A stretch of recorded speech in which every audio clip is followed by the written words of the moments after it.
We all need to track and reduce our carbon footprint. Hi, my name is Isabella. I'm an editor here at Shadow and back with our series Representing the Problem, where we take various problem statements and break them down and analyze them to figure out a different way of looking at them and perhaps the solutions that they would entail. So today's problem statement is the idea of the carbon footprint, which has been a main character in many conversations around climate and been something that people think is a way of mobilizing and engaging large parts of the public to start to care about the environment and act like it. But I have got to say, with all the good intentions in the world that there may be around this, there's actually a very insidious origin story to the carbon footprint calculator. In the early 2000s, as an integral part of their Beyond Petroleum marketing campaign, British Petroleum launched their first ever carbon footprint calculator. According to this article by Mark Kaufman at Mashable, British Petroleum, the second largest non-state-owned oil company in the world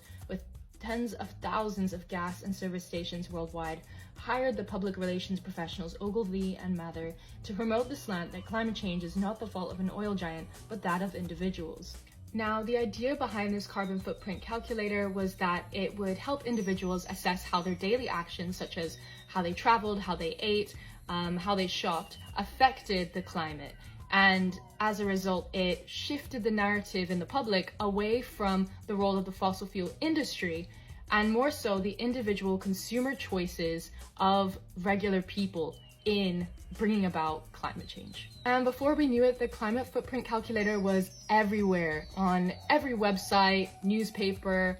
I remember even in my high school environmental class. And this was just one of many aspects to the whole Beyond Petroleum ad campaign that British Petroleum were launching across the world. And this particular video that we've got playing on the screen, it was part of that marketing campaign where they went up to people walking through the streets of London and asking them what their thoughts were on their carbon footprint and things like that.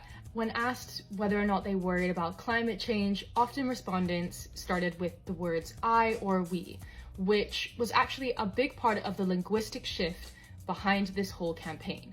According to Julie Doyle, a professor of media and communication at the University of Brighton, this allowed BP to linguistically remove itself as a contributor to the problem of climate change.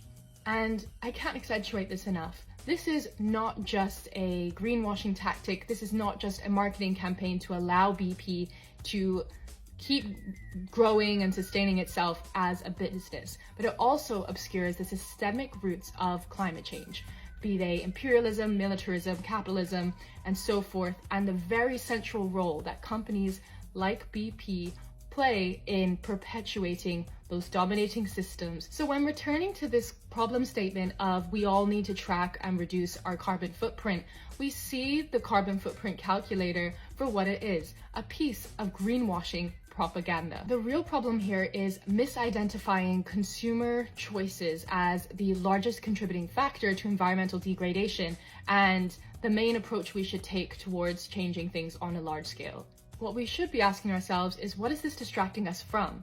And I'll tell you, it's the tracking and analyzing and dismantling of the systems that cause this environmental degradation and endless exploitation of the earth and its resources and expansion. Those things being colonialism, capitalism, imperialism, militarization, the list goes on. And these aren't just things that have to be reduced. In reality, they need to be dismantled and transformed if we have any chance of a green liberated future.